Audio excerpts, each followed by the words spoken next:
인생길 가다 보면 다 문제를 만나는 게 우리 인생입니다. 문제 없는 인생은 아무도 없어요.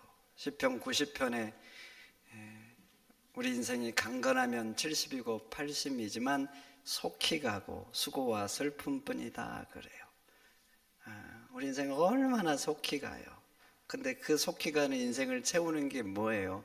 수고와 슬픔이다 그래요. 인생 가다 보면 여러 강들을 만나죠. 때론 내가 건널 수 있는 강도 만나지만 홍해같이 내 힘으로 도저히 건널 수 없는 강도 만나는 거예요. 우리는 항상 푸른 초장 실만한 물가 이걸 원하지만 우리 인생은 항상 푸른 초장 실만한 물가가 아닌 거예요. 그런데 우리 인생의 중요한 건 이거예요.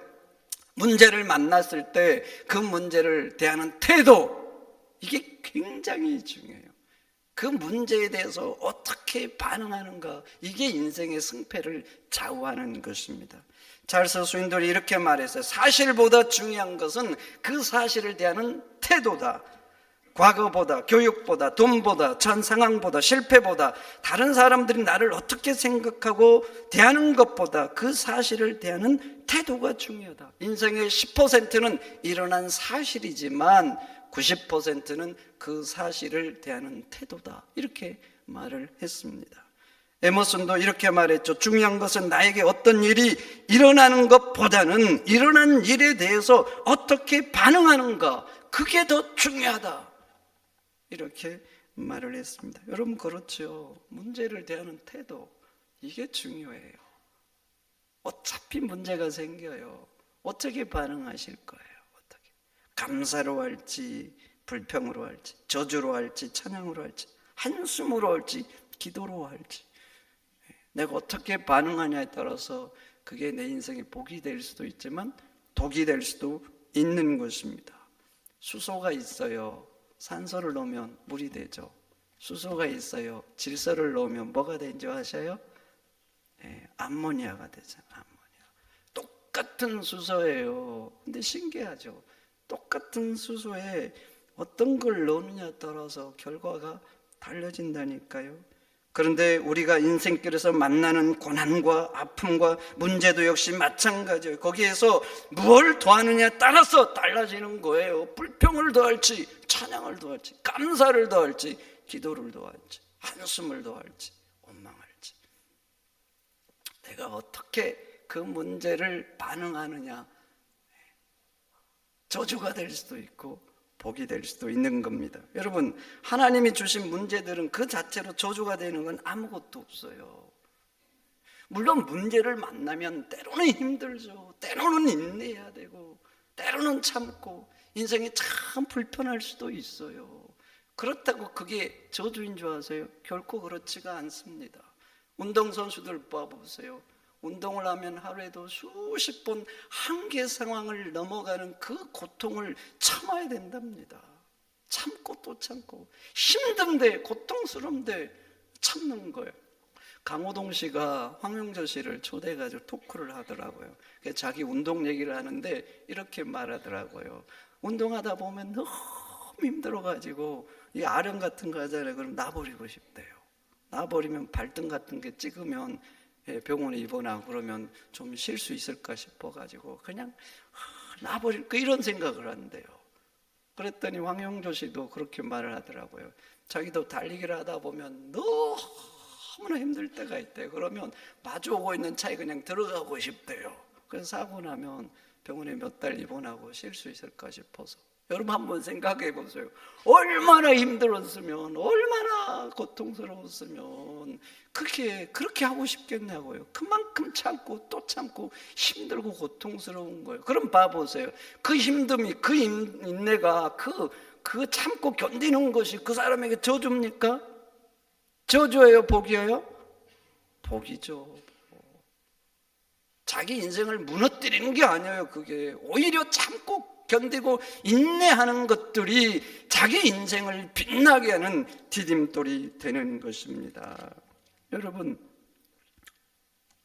우리가 만나는 인생의 문제도 마찬가지예요. 내가 어떻게 반응하느냐 다르다니까요.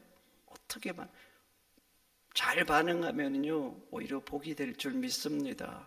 그럼 어떻게 반응해야 될까? 믿음으로 반응해야 될 줄 믿습니다. 여러분, 문제를 만나면 믿음으로 반응하세요. 왜 그런 줄 아세요? 우리에게는 하나님이 계시잖아요. 하나님. 성도들은 꼭 기억해야 돼요. 나에게 하나님이 계시다. 하나님을 빼고 생각하면 안 돼요. 기쁜 일이든 슬픈 일이든 고통이든 어떤 문제를 만나도 하나님을 빼고 생각하면 안 돼요. 항상 하나님을 기억해야 돼요. 나에게는 전능한 하나님이 계시다. 그 하나님을 믿는 믿음으로 그래서 반응해야 되는 거예요. 그러니 여러분, 문제를 만나면 하나님을 믿고 오히려 감사하세요. 하나님을 믿고 오히려 찬송하세요. 하나님이 계시다니까요. 오히려 문제가 있잖아요. 오히려 기대하세요. 도대체 하나님께서 어떤 위대한 일을 하시려고 이런 일을 하실까? 오히려 기대해 보세요. 합력하여 선을 이룰 거라고 오히려 선포하세요. 하나님이 그 감사를 기뻐 받으실 거예요. 그 찬양을 오히려 더 향기롭게 받으실 거예요. 여러분, 욥 한번 봐보세요. 다 이뤘잖아요. 다 자식을 10명이나 됐는데 집이 무너져서 다 잃었어요. 그 아픔이 얼마나 컸을까요? 그 아픔이 얼마나 컸을까요? 잘 아시잖아요. 또 가진 거 동방의 최고 부자였는데 다 잃었어요. 여러분, 그런 다 잃었는데 내가 평생 부자로 살았는데 다 잃어서 거지가 됐어요. 그거 견딜 수 있겠어요? 그리고 나중에 또 보세요. 그것도 견디기 어려운데 병이 들잖아요. 머리부터 발끝에서 정수리까지.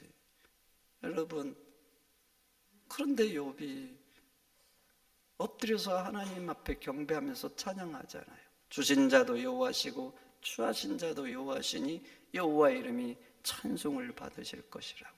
여러분, 왜 그랬을 것 같아요? 하나님이 계시잖아요. 하나님을 빼버렸다면 욥이 그렇게 반응할 수 있었겠어요? 하나님에 대한 믿음이 없었다. 그러면 어떻게 될 것 같아요? 한숨, 원망, 눈물. 아마 세상을 저주했을 거예요. 내 인생은 도대체 어쩌다가 이렇게 됐을까? 어쩌다가 이렇게 됐을까? 눈물로 한탄으로 그 인생을 채워갔을 거예요. 근데 그 인생에 하나님이 있다는 걸 믿은 거예요. 내 인생이 이렇지만 그럼에도 불구하고 하나님이 내 인생을 붙들고 계신다. 하나님을 믿고 있는 거예요. 하박국도 보세요. 없잖아요. 없죠. 우리의 양이 없고 양간에 소가 없고 밭에 소출이 없고 포도나무에 열매가 없고 무화과에도 역시 거둘 게 없는 거예요.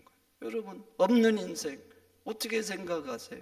이 중에 뭔가는 하나 있어야 되잖아. 있어야 버티는 거예요. 근데 없는 거예요. 이것도 없고 저것도 없고 다 없어요. 어떨 것 같아요? 내 인생에 있어야 버티고 살잖아요.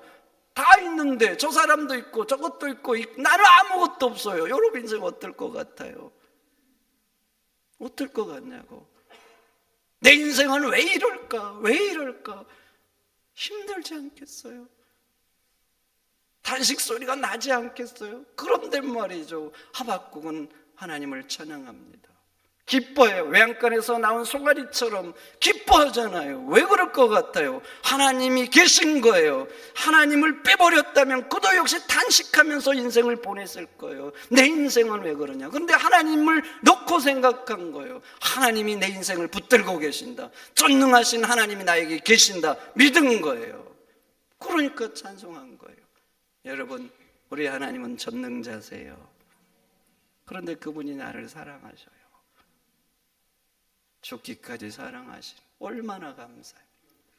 여러분, 하나님이 1조 원의 가치가 있다면 세상 것은 다 합쳐도 10원짜리만큼도 안 되는 거예요.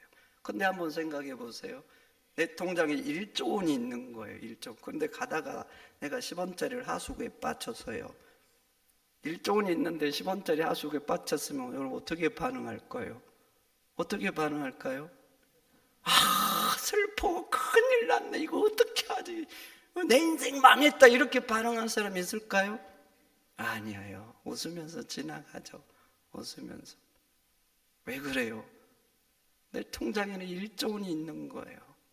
여러분, 우리에게는 하나님이 계십니다.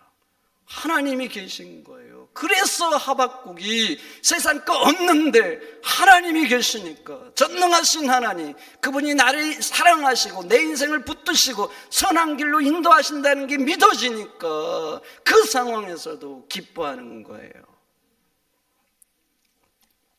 여러분, 하나님을 믿으시기를 축원드립니다.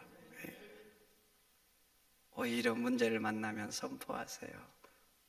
감사하다고, 오히려 찬양하고 하나님이 위대한 일을 하실 거라고. 지금은 힘들고 아프지만, 때로는 눈물이 나지만 합력하여 선을 이룰 거라고 하나님이 믿음대로 고백대로 해 주실 줄 믿습니다. 오늘 본문 보세요. 문제 앞에 원망하잖아요. 어찌 보면 당연한 것 같아요. 사흘 길을 광야를 걸었는데 물이 없는 거예요. 여러분, 광야에서 꼭 필요한 게 뭐예요? 물이죠, 물. 물이 없으면 어떻게 될 것 같아요? 큰일 나는 거죠. 큰일 나. 그래서 원망하고 있는 거예요. 그런데 한번 다르게 생각해 보세요. 물이 없어서 원망하는 것 같지만 사실은 그렇지가 않아요. 성도가 원망하는 건 왜 그런 줄 아세요? 하나님에 대한 믿음이 없는 거예요. 믿음이. 우리도 역시 마찬가지예요. 문제가 있어서 원망하는 게 아니에요. 문제는 항상 만난다니까요. 하나님에 대한 믿음이 없는 거예요. 오늘 마라 사건 이전에 일어났던 사건이 뭐예요? 홍해 사건이잖아요. 하나님께서 홍해를 가르셨어요. 홍해를. 그리고 그곳 가운데 건너간 거예요. 그래서 그들은 막 노래하면서 춤추면서 하나님은 대단하시다고 막 그렇게 뛰면서 하나님을 찬양했어요. 그리고 고작 3일이 지났을 뿐이에요.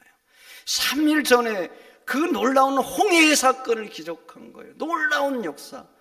그런 걸 경험해서. 그리고 작은 문제를 지금 만난 거예요. 그런데 봐보세요. 불평해요. 불평해. 왜 불평하냐고요. 지금까지 인도하신 하나님께서 앞으로 내 인생도 인도하실 거라는 믿음이 없는 거예요. 홍해를 경험했잖아요. 그러면 이 홍해 문제를 해결하신 하나님께서 이 문제도 해결하실 거라는 믿음이 있었다면 불평했겠어요?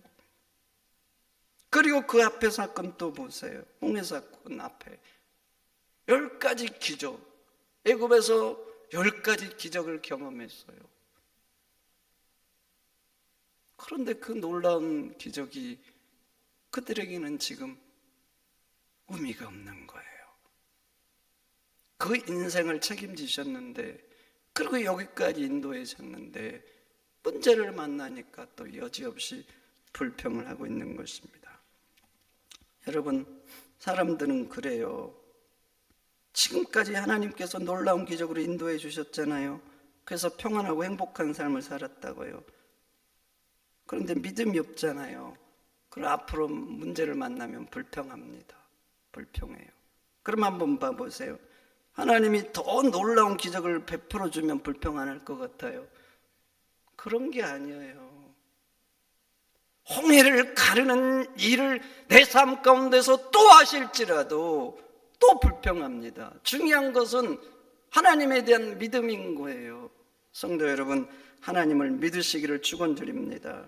하나님을 믿으세요. 믿고 말이죠, 오히려 찬양하세요. 믿고 오히려 감사를 드리세요. 히브리서 11장 말하잖아요. 믿음이 없이는 하나님을 기쁘시게 하지 못한다고. 여러분, 그래요. 믿음이 없으면 하나님을 기쁘게 할 수가 없어요. 어떤 일을 베풀어도 왜 문제 만나면 또 불평하거든요. 불신하거든요. 성도 여러분, 믿음으로 반응하시기를 축원드립니다. 하나님께서 길을 몰라서 이스라엘 백성들을 홍해길 앞으로 인도하셨겠어요? 한번 생각해 보시라고. 하나님이 길을 몰라서 홍해 앞으로 그들을 인도하셨냐고요. 그러면 하나님이 방향 감각이 없어서 이스라엘 백성을 수르 광야에서 물 없는 곳에서 3일 동안 걷게 하셨겠어요? 아니잖아요. 다 아시는 거예요. 그럼 한번 봐보세요. 하나님이 능력이 없어서 우리 앞에 문제를 당하게 할까요? 그렇다고 생각하세요? 하나님이 내 형편을 몰라서 헤아리지 못해서 내게 어려움을 주시냐고요? 아니잖아요. 다 아시는 거예요. 다 아시는데 왜 그래요? 나를 사랑하시기 때문인 줄 믿습니다. 나를 사랑하셔서 그래요. 더 좋은 일을 만드시려고, 영원한 상급의 주인공 만드시려고, 정금같이 빛나는 사람 만드시려고. 여러분 아셔야 됩니다. 하나님은요 선이세요. 어떤 경우에도 악이 없어요. 인간은 좋은 척하지만 악을 계획할 수가 있지만 하나님은 결코 그렇지 않아요. 내가 보기에는 불편하고 힘들어요, 고통 같지만 그렇지 않아요. 하나님의 모든 계획은 선한 것입니다. 나를 사랑하시고 선한 일을 계획하고 계시는 것입니다. 그러니 여러분 하나님을 믿으시기를 축원드립니다. 믿고 오히려 감사하세요. 힘든데, 내 삶이 고통스러운데, 불평한데 하나님께 감사하면 하나님 그 사람이 얼마나 기특하시겠어요. 여러분 같으면 안 그러겠어요? 믿고 오히려 하나님이 나에게 좋은 일을 하시려고 한다. 하나님에 대한 믿음이 있어요. 하나님이 그 믿음을 얼마나 기쁘게 받으시겠냐고요. 여러분 우리 인생 가운데 하나님을 빼시면 안 됩니다. 어떤 문제를 만나고 어떤 상황에서도 하나님이 계심을 믿으시기를 축원드립니다. 하나님을 믿고 하나님에 대한 그 믿음으로 반응하시기를 축원드립니다. 하나님이 믿음대로 고백대로 해주실 줄 믿습니다. 두 번째, 기도로 반응해야 되는 거예요. 하나님을 믿고 기도하셔야 돼요. 출애굽 과정을 쭉 보세요. 이스라엘 백성들 문제가 생기면 불평하잖아요. 문제가 생기면 불평해요. 참 신기하죠.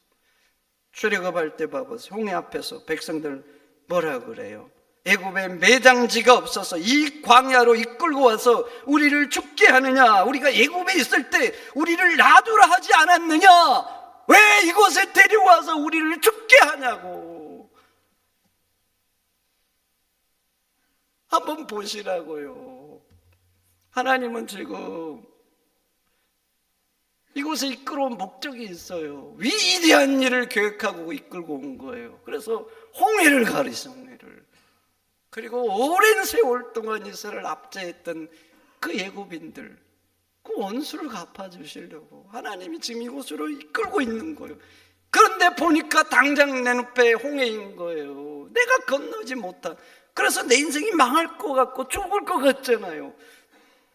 지금 하나님은 위대한 일을 계획하시고 그들의 원수를 갚아주시려고 이것을 계획했는데 당장 눈앞에 보이는 현실이 그렇다고 왜 우리를 애굽에 놔두지? 우리를 가만두라고 했지 않느냐? 왜 우리를 죽게 하려고 끌고 왔냐고 이렇게 불평하는 거예요. 하나님이 얼마나 힘드시겠어요. 하나님 지금 놀라운 일을 계획하고 계시는데. 그리고 16장 이후에 오늘 본문 보세요. 16장에 먹을 걸 달라고 또 불평하잖아요. 우리가 애굽에 고기 가마 곁에 있어서 고기를 먹고 떡을 배불리 먹을 때가 좋았다 그래요. 그런데 모세 당신이 우리를 이곳에 데리고 와서 죽게 한다고 또 그래요. 여러분 애굽에 있을 때가 좋았답니다. 애굽에. 이게 지금 말이나 되는 소리입니까? 애굽에서 어떤 고통을 당했어요. 죽도록 고생해서 그 탄식 소리가 하나님 귀에 막 올라갔잖아요. 노예 생활을 하면서 얼마나 힘든 생활을 했습니까? 그것뿐입니까? 아들이 태어나면 죽여야 되는 이 정말 이 비참한 일들을 경험한 거예요. 그게 지금 애굽 땅인 거예요. 그런데 그 애굽이 좋았다는 거예요. 지금 작은 문제, 내 먹을 게 조금 눈앞에 안 보인다고 이 문제 때문에 애굽이 좋았다고 하니 이게 도대체 무슨 소리냐고요. 그리고 봐보세요. 하나님이 얼마나 놀라운 기적과 은혜를 베풀어서 애굽에서 구원해 줬습니까? 그대로 놔두면 어떻게 되겠어요? 그러다가 노예 생활하다가 다 망하고 말았을 거예요. 하나님이 그런데 은혜를 베푸신 거예요. 그리고 놀라운 기적을 베풀어서 이곳에 이끌어온 거예요. 그런데 불평하잖아요. 지금 뭐 하는 거예요? 하나님이 그 구원의 역사, 놀라운 은혜의 침을 뱉고 짓밟고 있는 거예요. 왜 그렇게 하셨냐고. 여러분, 하나님께서 이후에 한번 봐보세요. 16장도 얼마나 위대한 것을 준비해 놓으셨어요. 만나를 준비해 놓으셨잖아요. 만나를. 그래서 40년 동안 이들이 만나를 먹고 사는데 이스라엘 어떤 어떤 세대도 경험하지 못한 놀라운 역사를 경험케 하시고 있는 거예요. 하나님은 다 계획이 있으신 거예요. 계획이 있는데 그 위대한 계획을 믿지 못하고 기대하지 못하고 당장이 힘드니까 불평하는 거예요. 그런데 봐보세요. 그렇게 불평한 결과 하나님이 오늘 사건은 참으세요. 그 다음 사건도 참으세요. 그런데 그 다음부터는요, 하나님이 징벌하십니다. 불을 내려서 징벌하고 뱀을 보내서 징벌하고, 그리고 또 봐보세요. 원망하고 불평한 그들 약속의 땅에 들여보내지 않습니다. 하나님은 주셨어요. 근데 그 가나안 땅 목전에서 하나님을 원망하고 불평하잖아요. 그러니까 그 약속의 땅을 가지 못하는 사람들이 되고 만 것입니다. 성도 여러분, 문제를 만나면 불평하지 마시고 하나님 앞에 엎드리시기를 축원드립니다. 모세는 보세요. 똑같은 문제 앞에 항상 엎드리잖아요. 백성들은 불평하는데 모세는 엎드려요. 원망할 힘이 있으면 그 힘으로 기도하시기를 축원드립니다. 불평할 열정이 있으세요? 똑같은 열정인데 그 열정을 어디에다 써야 되겠냐고요. 꼭 불평하고 너 때문이야, 이게 뭐냐, 이런 데 써야 되겠습니까? 하나님 앞에 엎드린 데 써야 될 줄 믿습니다. 문제를 해결할 분이 누구예요? 하나님이시잖아요. 하나님. 내 힘으로 해결 못합니까? 하나님이 계시잖아요. 그래서 오늘 본문도 봐보세요. 모세가 엎드릴 때 하나님은 항상 문제를 해결해 주셨어요. 이미 해결해 주려고 계획을 가지고 계셨어요. 그런데 백성들이 원망하고 불평할 때 단 한 번도 그 문제를 해결해 주지 않았어요. 모세가 항상 엎드려 기도할 때 그 엎드림을 보고 해결해 주셨어요. 오늘 본문도 봐보세요. 마라의 쓴물이 언제 단물로 변했습니까? 백성들이 불평할 때 아니잖아요. 모세가 엎드려 간구할 때 하나님이 단물로 바꾸어 주신 거예요. 여러분 인생의 쓴물 경험할 때 있잖아요. 살다 보면 얼마나 쓴 일이 많아요. 언제 하나님께서 여러분의 쓴 인생의 그 사건을 단물로 바꿔주시겠어요? 하나님 앞에 엎드려 기도할 때일 줄 믿습니다. 그런 성도 여러분, 불평할 열정으로 원망할 힘으로 하나님 앞에 기도하시기를 축원드립니다.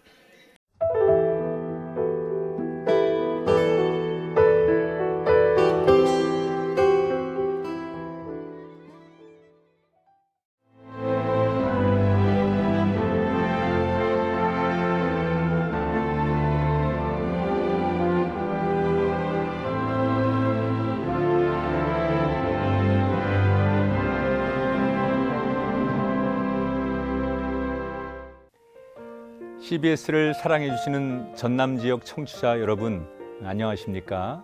CBS 재단 이사장 꿈의 교회 김학중 목사입니다. 여러분의 사랑과 관심 덕분에 전남 CBS가 순천시 장천동에 새로운 사옥을 마련하게 됐습니다. 이 방송국 사옥이라는 것은 단순히 건물을 짓는 의미에 지나지 않습니다. 전남 지역 복음 전파와 특별히 다음 세대를 위한 미래 비전을 세우는 일입니다. 코로나19로 모든 활동이 중단되고 또 관계가 단절되는 상황이지만 우리 CBS 방송만큼은 우리의 발길이 닿지 않는 곳까지 구석구석 하나님의 말씀을 전하는 위대한 힘을 지니고 있습니다. 이 방송이 믿음의 반석 위에 굳건히 세워질 수 있도록 여러분들께서 벽돌 한 장 한 장씩 쌓아가는 마음으로 전남 CBS를 위해 후원해 주시고 기도해 주시기를 간곡히 부탁드립니다. 여러분의 이 작은 행함이 CBS를 통해서 교회 공동체를 회복하고 누군가의 믿음을 소생시켜 줄 굳게 믿습니다. 여러분 한 분 한 분을 축복합니다.